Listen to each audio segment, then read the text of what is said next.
अयोध्या में राम जी जन्म ले, तलंका में सोर भइले हो। ये ललन रावण के परे भी समाध, सुतले गाजाओ बरे, सुतले गाजाओ बर।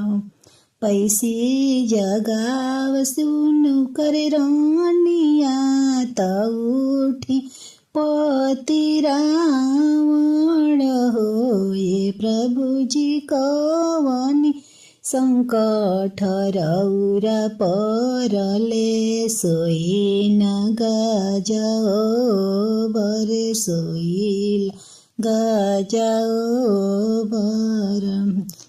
हे प्रभु जी भइले दतुनिया के बेर, खरैया तुहके मरी है, खरैया तुहके मरी न।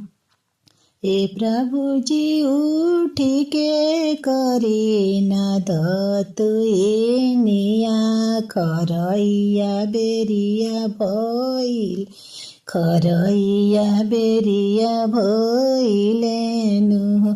किया राउरे अन्न धन थोर भइली, लक्ष्मी कुमाया भइली हो। ये प्रभु जी कवनी संकट रौरा परले, सोई लगा जाओ बरे, सोई लगा जाओ बर। नहीं मोरायन धन थोर भइले, लक्ष्मी कुमाया भइली हो। हे रानी अयोध्या में राम जी जनमले, तलंकावा विध्वंस हुई है, लंकावा विध्वंस हुई। जेकरा ही 1,00,000 बेटा, 1,25,00,000 नाती में हो। ये प्रभु जी एक ही राम काई करी है, सोईला गाजाओ बरे, सोईला गाजाओ बर।